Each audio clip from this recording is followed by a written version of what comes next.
Karnataka police کی خصوصی تفتیشی team SIT نے جمعے کے روز ہاسن کے رکن پارلیمان پرجول ریوانا کو میونخ سے بنگلور کے گوڑابن ہوائی اڈے پر پہنچنے کے فوراً بعد حراست میں لے لیا ہے۔ 33 سالہ پرجول کو جنسی استحصال کے متعدد الزامات کا سامنا ہے اور تقریباً 12:30 بجے حراست میں لیا گیا ہے۔ پوچھ گچھ کے لیے CID کے دفتر لے جایا گیا۔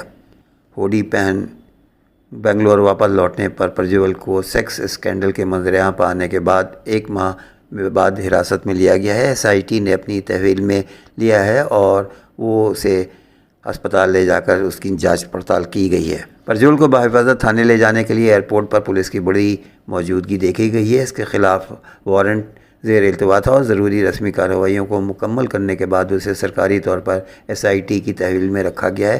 ان کی حفاظت کو یقینی بنانے کے لیے اہلکار انہیں ہوائی اڈے پر الگ ایگزٹ پر لے گئے۔ سابق وزیر اعظم HD دیو گوڑا کے پوتے پرجول نے 26 اپریل کو اپنے حلقے میں پولنگ ختم ہونے کے فوراً بعد ملک چھوڑ دیا تھا۔ اسکینڈل کے سامنے آنے کے بعد ریوانا سے رابطہ نہیں ہو سکا، تاہم 27 مئی کو اس نے ایک ویڈیو پیغام جاری کر کے کہا تھا کہ وہ 31 مئی کو SIT کے سامنے پیش ہوں گے۔ اس ہائی پروفائل کیس پر لوگوں کی توجہ مرکوز ہے اور اس بات پر گہری نظر رکھے ہوئے ہیں کہ تفتیش کس طرح آگے بڑھتی ہے۔ خاص طور پر اس کے خاندانی پس منظر اور سیاسی کیریئر کے پیش نظر پرجول کے خلاف الزامات سے سیاسی میدان میں زبردست ہلچل مچی ہوئی ہے۔ دہلی کے وزیر اعلیٰ اروند کیجریوال نے جیل جانے سے پہلے ایک پیغام دیا ہے۔ انہوں نے کہا ہے کہ میں کسی طرح سے کام رکنے نہیں دوں گا۔ انہوں نے کہا کہ سپریم کورٹ نے مجھے انتخابی مہم کے لیے 21 دن کا وقت دیا تھا، پرسوں میں واپس تہاڑ جیل جاؤں گا۔ پتہ نہیں یہ لوگ مجھے اس بار کب تک جیل میں رکھیں گے، لیکن میرا حوصلہ بلند ہے۔ مجھے فخر ہے کہ میں ملک کو آمریت سے بچانے کے لیے جیل جا رہا ہوں۔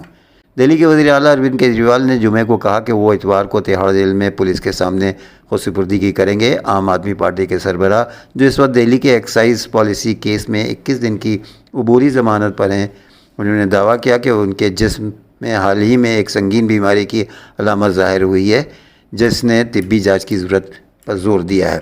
کیجریوال نے کہا کہ سپریم کورٹ نے مجھے انتخابی مہم کے لیے 21 دن کا وقت دیا ہے، پرسوں میں واپس تہاڑ جاؤں گا۔ پتہ نہیں یہ لوگ مجھے کب تک جیل میں رکھیں گے۔ مجھے خاموش کرنے کی کوشش کی جا رہی ہے، لیکن میں خودسپردگی نہیں کروں گا اور میں لڑتا رہوں گا۔ جھارکھنڈ، اڑیسہ اور بہار سمیت پورے شمالی ہندوستان میں گرمی کی لہر جاری ہے۔ شدید گرمی سے عوام پریشان۔ بہار کے کئی مقامات پر دن کا درجہ حرارت 44 ڈگری سیلسیس ریکارڈ کیا گیا۔ ملک بھر میں بڑھتی ہوئی گرمی اور گرمی کی لہر سے لوگ پریشان ہو گئے ہیں۔ بڑھتی ہوئی گرمی سے لوگ مر رہے ہیں۔ ملک بھر کی کئی ریاستوں میں لوگوں کی موت کی اطلاع موصول ہو رہی ہے۔ ملک میں اب تک شدید گرمی سے 43 افراد جاں کی بازی ہار چکے ہیں۔ بہار میں بھی گرمی سے 20 لوگوں کی موت ہوئی ہے۔ اڑیسہ میں یہ تعداد 10 پہنچ چکی ہے۔ بہار کے کئی مقامات پر جمعرات کو درجہ حرارت 44 ڈگری سیلسیس سے زیادہ ریکارڈ کیا گیا۔ گرمی کی لہر سے ریاست کے 3 اضلاع میں 20 لوگوں کی موت ہو گئی ہے۔ اورنگ آباد میں گرمی کی لہر سے 12 لوگوں کی موت ہو گئی۔ 20 افراد مختلف اسپتالوں میں داخل ہوئے ہیں، جہاں ان کا علاج کیا جا رہا ہے۔ جھارکھنڈ میں گزشتہ 24 گھنٹوں کے دوران گرمی کی وجہ سے 5 افراد اپنی جان سے ہاتھ دھو بیٹھے ہیں۔ اڑیسہ میں بھی یہ گرمی سے 10 لوگوں کی موت ہو چکی ہے۔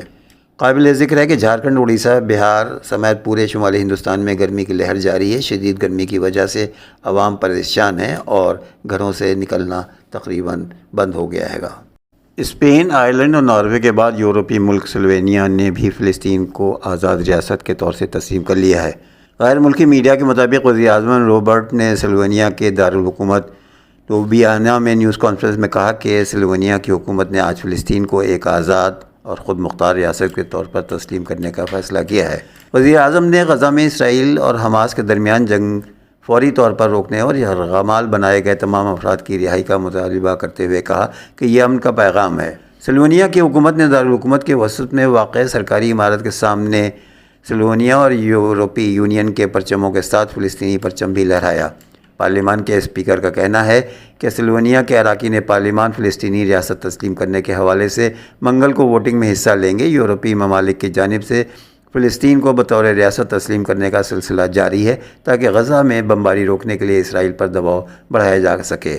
اس سے قبل اسپین، ناروے اور آئرلینڈ بھی فلسطینی ریاست کو تسلیم کر چکے ہیں۔ چین بھی غزہ جنگ میں کود پڑا ہے۔ مسلم ممالک کی کانفرنس بلائی گئی تھی، جس میں چین کے صدر شی نے چین عرب ریاستوں کے تعاون سے فورم کے افتتاحی خطاب میں کہا کہ گزشتہ اکتوبر کے بعد سے فلسطینی اسرائیلی تنازع نمایاں طور پر بڑھ گیا ہے، جس سے لوگوں کو بے پناہ مصائب کا سامنا ہے۔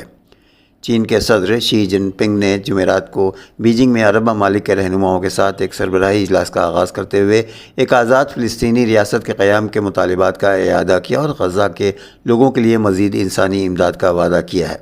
چین نے طویل عرصے سے فلسطینیوں کی حمایت کی ہے اور مقبوضہ علاقوں میں بستیوں پر اسرائیل کی مذمت کی ہے اور اسرائیل کے ساتھ اقتصادی تعلقات کا اشتراک کرنے کے باوجود 7 اکتوبر کو حماس کے حملے پر تنقید نہیں کی ہے۔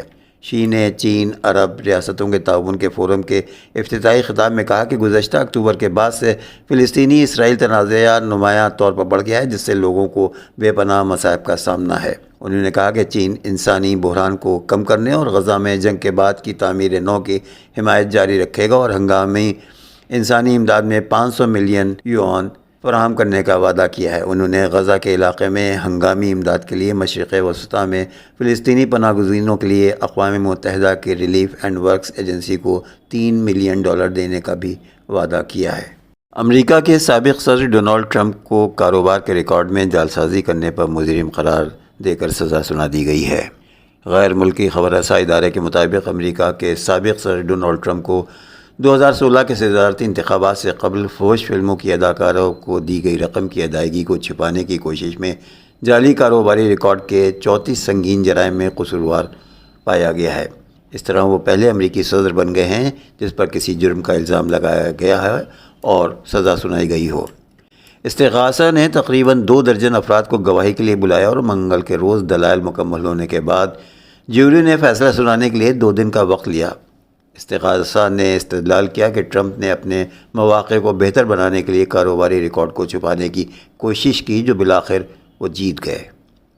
جج نے ڈونلڈ ٹرمپ کو مقدمے میں سزا سنانے کے لیے 11 جولائی صبح 10 بجے کی تاریخ مقرر کر دی ہے۔ انہوں نے کیس کے فریقین کو 13 جون تک تحریک التوا داخل کرنے کا حکم بھی دیا ہے۔ امریکہ کے سابق صدر ڈونلڈ ٹرمپ پر الزام تھا کہ فحش اداکارہ اسٹارمی ڈینیلز کے ساتھ ان کے جنسی تعلقات تھے، جس کو چھپانے کے لیے 2016 کے صدارتی انتخابات کے موقع پر اداکاروں کو رقم دی گئی اور اس کے نتیجے میں وہ الیکشن جیت گئے تھے۔ مبصرین کا کہنا ہے کہ پروویژن یا کمیونٹی سروس کے برخلاف ڈونلڈ ٹرمپ کو جیل میں رہ کر اپنے ہر جرم کے لیے 4 سال تک قید کی سزا کا سامنا ہو سکتا ہے۔ دوسری جانب کمرہ عدالت کے باہر ڈونلڈ ٹرمپ نے صحافیوں سے بات کرتے ہوئے کہا کہ یہ ایک دھاندلی زدہ شرمناک ٹرائل تھا۔ اصل فیصلہ 5 نومبر کو عوام کی طرف سے آنے والا ہے اور وہ جانتے ہیں کہ یہاں کیا ہوا ہے۔ انہوں نے مزید کہا کہ میں بالکل بے قصور ہوں، یہ مقدمہ میری توہین ہے، تاہم معاملہ ابھی ختم نہیں ہوا ہے۔ سابق امریکی صدر کو سزا سنانے پر امریکی سینٹ کے ریپبلکن امیدوار لیری ہوگن نے کہا کہ جیوری کے فیصلے کا احترام کیا جانا چاہیے، تاہم سابق صدر کے انتہائی قریبی دوست سینیٹر لیزی گراہم نے توقع ظاہر کی ہے کہ اپیل کیے جانے پر جیوری کا فیصلہ مسترد کیا جائے گا۔ اور ایک خبر بالی ووڈ سے۔ بالی ووڈ کی میگا اسٹار مادھوری دکشت کو رفاہ کے حق میں چلائی گئی مہم کا حصہ بننا مہنگا پڑ گیا ہے۔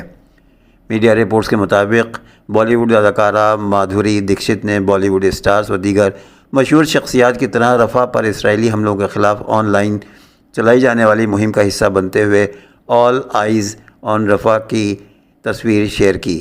رفاہ سے متعلق پوسٹ پر سینئر اداکارہ کو سوشل میڈیا پر شدید تنقید اور ٹرولنگ کا سامنا کرنا پڑا، جس کے بعد اداکارہ کو تصویر ہٹانا پڑی۔ مادھوری کے فینز نے ان کی جانب سے رفاہ سے متعلق پوسٹ ڈیلیٹ کرنے پر مایوسی کا اظہار کیا ہے، جبکہ کچھ نے ان پر تنقید کرتے ہوئے کہا کہ انسانیت کے لیے یہ بات کرنے پر شرمندہ نہیں ہونا چاہیے۔ بالی ووڈ کے کچھ دیگر اسٹارز نے بھی آل آئیز آن رفاہ کی تصویر اپنے سوشل میڈیا پر شیئر کی تھی۔ رفاہ کی صورتحال کی جانب دنیا کی توجہ مبذول کرانے کے لیے آرٹیفیشیل انٹیلیجنس سے ایک آنکھ کی تصویر تخلیق کی گئی ہے، جس کا مقصد یہ ہے کہ جتنے زیادہ افراد اس تصویر کو شیئر کریں گے، اتنی زیادہ آنکھیں یہ دیکھ سکیں گی کہ رفاہ میں کیا صورتحال ہے۔ اور آخر میں ایک دلچسپ خبر۔ واشنگٹن۔ 90 سالہ امریکی شخص نے دنیا کے معمر ترین ٹرک ڈرائیور ہونے کا ریکارڈ بنا لیا ہے۔ بین الاقوامی خبر رساں اداروں کے مطابق ڈونلڈ آرچر نامی امریکی کی عمر 90 برس ہو چکی ہے اور انہوں نے دنیا کے معمر ترین ٹرک ڈرائیور ہونے کی حیثیت سے اپنا نام Guinness book of world record میں شامل کرا لیا ہے۔ ریکارڈ کے حوالے سے ڈونلڈ آرچر کا کہنا ہے کہ ریٹائرمنٹ کا لفظ میرے ذہن کے ریکارڈ میں وجود ہی نہیں رکھتا ہے۔ واضح رہے کہ ڈونلڈ آرچر کینساس میں کومس پریشن نامی ایک کمپنی کے لیے 20 سال سے کام کر رہے ہیں اور اس وقت وہ 90 برس اور 55 دن کی عمر میں دنیا کے سند یافتہ معمر ترین ٹرک ڈرائیور بن چکے ہیں۔ ڈونلڈ آرچر 60 سال سے زائد عرصے سے 55 ملین میل کا سفر طے کر چکے ہیں۔ انہوں نے گنیز ورلڈ آف ریکارڈ کو بتایا کہ میں نے اپنے کام سے جلد ریٹائر ہونے کا ارادہ نہیں رکھتا، جب تک میری صحت اجازت دے گی میں ٹرک چلاتا رہوں گا۔